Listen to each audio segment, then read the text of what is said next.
दोस्तों नमस्कार, मैं हूं आपका physio friend doctor Pankaj Sharma. अपने 10 साल से भी ज़्यादा के अनुभव से आज मैं आपको कुछ बहुत ही खास बताने वाला हूं। जैसा कि आप सभी जानते हैं कि इस समय कोरोना महामारी की वजह से पोस्ट कोविड लोगों का चेस्ट बहुत ख़राब हो रहा है, लंग्स बहुत डैमेज हो रहे हैं और कहीं न कहीं से डॉक्टर आपको चेस्ट फिजियोथेरेपी या ब्रीदिंग एक्सरसाइज के लिए बोलते हैं। बट क्वेश्चन ये है कि आजकल ये कोरोना हमारे शहर के जो भाई बहन हैं उनके अलावा ग्रामीण क्षेत्र के लोग भी अफेक्ट हो रहे हैं। सो मैंने छोटी सी कोशिश करी है आपको समझाने की कि आप कैसे अपने चेस्ट को मजबूत कर सकते हैं, क्योंकि चेस्ट मजबूत नहीं होता है तो बहुत टाइम लग जाता है आपको ठीक होने में और आपका जो सैचुरेशन है वो बढ़ नहीं पाता और आप परेशान रहते हैं। उसके बाद अननेसेसरी अनवांटेड बहुत तरीके के कॉम्प्लिकेशन आते हैं और आप बहुत परेशान रहते हैं। सो मैं आपको कुछ सिखाना चाहता हूँ, कुछ बताना चाहता हूँ और मैं आपसे ये भी कहना चाहता हूँ कि आजकल जो मार्केट पे, यूट्यूब पे, गूगल्स पे बहुत सारे ऐसे वीडियोस पड़े हुए हैं जो वीडियोस हैं उनकी एक्सरसाइज करना बहुत मुश्किल है। क्योंकि क्या है कि आपका जो HRCT है उसकी वैल्यू के हिसाब से वो एक्सरसाइज रिकमेंडेड नहीं है। कोई बोलता है शंख बजाओ, कोई बोलता है बैलून फुलाओ, बट आपको पता है ये सब करने के बाद आपका चेस्ट बहुत ख़राब हो जाएगा, आपका पेन बढ़ जाएगा। जो लोग डैमेज हुए हैं उन लोग से आपको ना प्रॉपर सपोर्ट नहीं मिल रहा है सांस लेने में, सांस छोड़ने में, और आप वो एक्सरसाइज कर रहे हैं ना जो बहुत ज़्यादा ताकत की रिक्वायरमेंट रखती है, उससे आपका केस ख़राब हो जाएगा अननेसेसरी। मैं चाहूँगा कि मैं आज आपको वो एक्सरसाइज बताऊँ जिससे आप किसी भी स्टेज पे कोरोना के आप कर सकते हैं। और ये ऐसी एक्सरसाइज है जिससे कोई कॉम्प्लिकेशन नहीं है। क्योंकि मैंने एक बात सीखी है इस कोरोना में, जितना डीप ब्रीदिंग करते हैं, लंबी लंबी सांस लेते हैं, सांस छोड़ते हैं, उतना ही अच्छा आपका चेस्ट होता है। दोस्तों इस बात से भी इग्नोर आप नहीं कर सकते कि चेस्ट आपका एक दिन में ठीक नहीं होगा। इट टेक्स टाइम, कम से कम 1 महीने लग जाएगा। तो अगर आप ये सोचते हैं कि नहीं आज ही मैं इसको ठीक करूँगा, पूरी ताकत लगा करके इसको मैं आज ही ठीक कर लूँगा, ये पॉसिबल नहीं है। उससे आपका काम ख़राब होगा। हर एक चीज़ की टाइम होता है, हर एक चीज़ का समय होता है, वो समय से ही ठीक होगा। तो सही समय का इंतज़ार करें, जल्दबाजी ना करें। तो मैं आपको सिखाता हूँ कौन कौन सी एक्सरसाइज कर सकते हैं। एक्सरसाइज शुरू करने के पहले मोस्ट इम्पॉर्टेंट है कि आप जो आपका थोरेसिक केज है इसको पहले मोबिलाइज़ करें। क्यों मोबिलाइज़ करें? कि जो आपका रिब्स है ना, आप लेटे रहते हैं, इमोबाइल हैं, मूवमेंट नहीं कर रहे हैं, तो वो स्टीफ हो जाता है। मतलब का जो मूवमेंट है ना वो प्रॉपर नहीं हो पाता, रिस्ट्रिक्शंस आ जाता है बिकॉज ऑफ इमोबिलिटी। सो हमें पहले इसको एक्सपेंड करना है, पहले हमें इस रिब केज को खोलना है जिससे कि आपकी एक्सरसाइज प्रॉपर तरह से आप कर पाएँ अपनी लंग्स की। बहुत तरीके की वीडियोस अवेलेबल हैं, बहुत तरीके की एक्सरसाइज अवेलेबल हैं, लेकिन जितना मेरा अनुभव है उसके हिसाब से मैं आपको सिखाने की कोशिश कर रहा हूँ। तो हम स्टार्ट करते हैं पहले chest mobilisation, ribs in fact rib mobilisation. उसके लिए क्या करेंगे आप, पहले आप ये करिए, उसके बाद ऐसे करिए आप, फिर आप ऐसे करिए, फिर आप ऐसे करिए। वीडियो लंबी ना बने इस वजह से मैं आपको बहुत छोटी समझाऊंगा।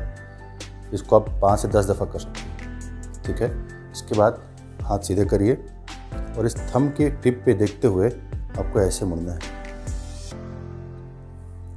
वापस आना है, फिर इस थंब के टिप को देखते हुए आपको ऐसे मुड़ना है और वापस आ जाना है।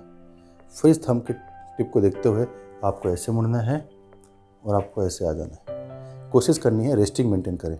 मान लीजिए आप यहाँ से यहाँ तक गए तो यहाँ पे आप रेस्टिंग मेंटेन करें, वापस यहाँ पे आप आ रहे हैं, यहाँ रेस्टिंग मेंटेन करें, फिर वापस इधर जाइए, सो रेस्टिंग मेंटेन करें।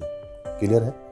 फिर उसके बाद आप दोनों हाथ को मिलाएं, लंबी सांस लेते हुए ऊपर हाथ लेके जाएं,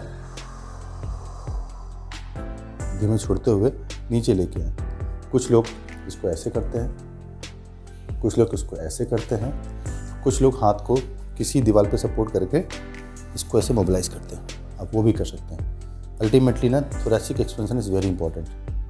ठीक है। ध्यान रहे एक्सरसाइज को आपको अपनी कंफर्टेबल के हिसाब से करना है।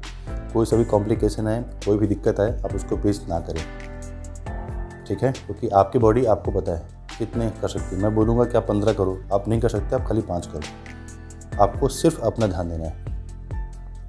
अब मैं आपको सिखाता हूँ एक्सरसाइजेस कौन कौन सी आपको सजेस्ट करनी है, ठीक है। लेकिन आपको अच्छे से पता है कि एक्सरसाइज करने के लिए लोग रेस्पिरोमीटर है और भी बहुत चीज़ें खरीदते हैं, लेकिन अगर मैं ग्रामीण क्षेत्र के भाइयों बहनों की बात करूं, वहाँ पे चीज़ें नहीं मिल पाती। कई जगह अमेजोन की डिलीवरी अभी शहर पे भी अवेलेबल नहीं है, गांव पे भी अवेलेबल नहीं है। फिर आप कैसे चेस्ट को रिहैब करेंगे? तो मैं आपको वो बता रहा हूँ ना, इसमें कुछ ही किसी भी चीज़ की ज़रूरत नहीं पड़ेगी आपको। मैं आज आपको अगरबत्ती से एक्सरसाइज करने की टेक्निक सिखाऊँगा, जिससे आप अपने चेस्ट को बहुत अच्छे से रिहैब कर सकते हैं अगरबत्ती के माध्यम से। क्लियर है?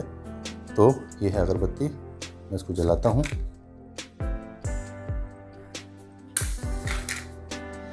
दोस्तों, चेस्ट में आप सांस लेते हैं और सांस छोड़ते हैं।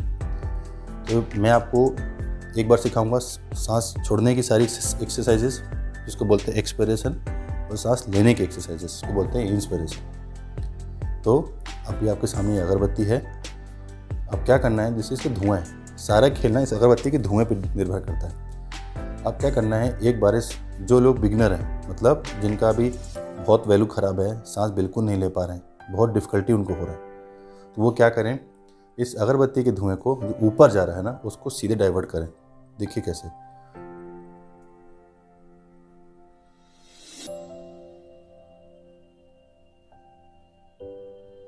सांस को रोक करके लंबे टाइम तक करेंगे तो बहुत अच्छा रहेगा उनके लिए।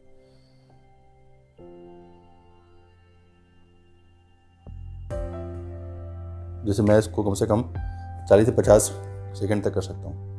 आप 10 सेकंड करते हैं, आप 10 सेकंड करें। आप 20 सेकंड करते हैं, आप 20 सेकंड करें। ज़्यादा करने की ज़रूरत नहीं है, ठीक है। इसकी दूसरी एक्सरसाइज कौन सी है कि आप इस धुएं को ना जिग जैग लेके जाएं। कैसे?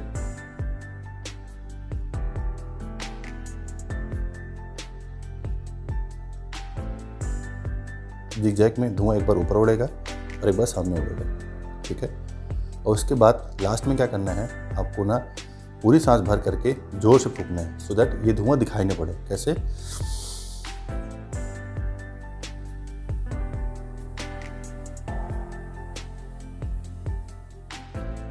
ठीक है सर, ये हो गया इसकी एक्सरसाइज। अब जिनका चेस्ट थोड़ा बेटर हुआ है, वो कैसे करें, इसको थोड़ा दूर रख लें। दूर रखने के बाद सेम करना है, धुएं को उड़ाना है।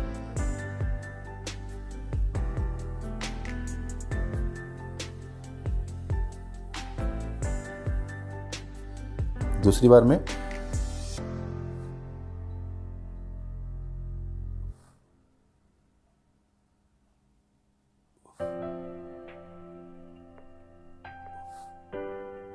और तीसरी बार में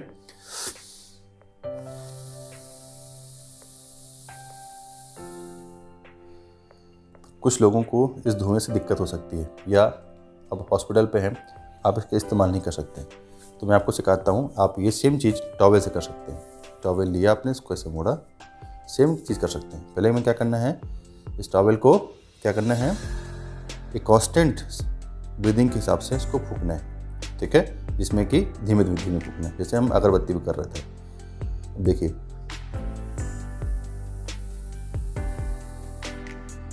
नंबर 1 एक्सरसाइज।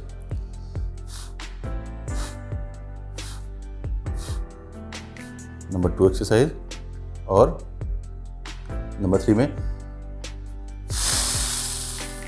जोश फूंक। ये हुआ आपका फूंकने की एक्सरसाइज, है ना कमाल की एक्सरसाइज, कुछ करने की ज़रूरत नहीं है। अब बात करते हैं सांस लेने की एक्सरसाइज कौन कौन सी।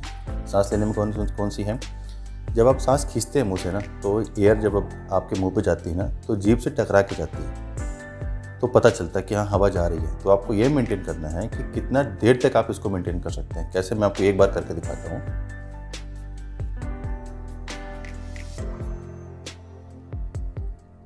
इस प्रोसेस को मैं बहुत टाइम तक कर सकता हूँ। This is number 1 exercise. अब इसी को जिग-जैग करना है। कैसे?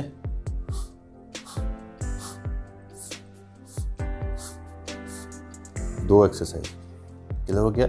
ये हो गया सांस लेने की एक्सरसाइज। ठीक है, अब मैं आपको बताता हूँ कि वो कौन सी एक्सरसाइजेज हैं जो आप दोनों कर सकते हो, सांस ले भी सकते हो, सांस छोड़ भी सकते हो। उसके लिए क्या करना है, उसकी 3 तरह की एक्सरसाइज है। क्या करना है, उसके लिए पहले हम लिप एक्सरसाइज करते हैं। इसमें क्या है कि जब आप सांस लेते सांस छोड़ते हैं ना, तो जिनका चेस्ट अभी वीक है वो क्या करें,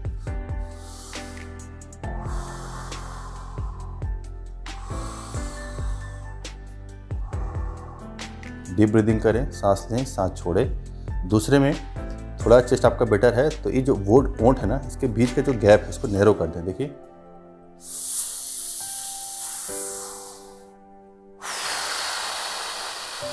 थोड़ा आपको एफर्ट करना पड़ेगा।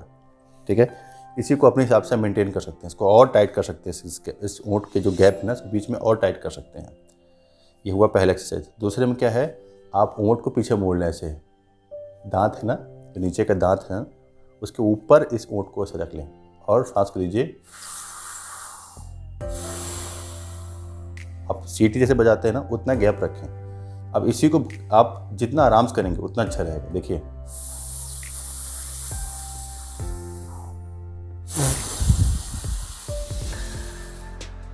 कुछ लोग इसको पर्स लिप बोलते हैं। पर्स लिप में क्या होता है कि आप एक्सपायर करते हो, इंस्पिरेशन आप नोज से करते हो, बट मैं पेशेंट्स को इस तरह से कराता हूँ और बहुत अच्छे उसके आते हैं रिजल्ट। और एक्सरसाइज कौन सी है, अब आप क्या करेंगे, 3 फिंगर यहाँ रखेंगे मुंह के सामने और इसी से सांस खींचेंगे और इसी फूंकना है। गैप है, इस गैप को आप कम कर सकते हैं, इस गैप को बढ़ा सकते हैं। गैप को बढ़ाएंगे तो आप अच्छे से सांस ले पाएंगे। उनके लिए जिनका चेस्ट बहुत ख़राब है, दिक्कत होता है, जो लोग ठीक हो चुके हैं उसके गैप को और टाइट कर दें। ठीक है, और लास्ट में कौन सी एक्सरसाइज है, आप ऐसा हाथ बना लें, इसको मुँह पे लगाएं और अगर जिनका अभी चेस्ट बहुत वीक है वो इस हाथ के गैप को बढ़ा दें, फिंगर्स के गैप को बढ़ा दें और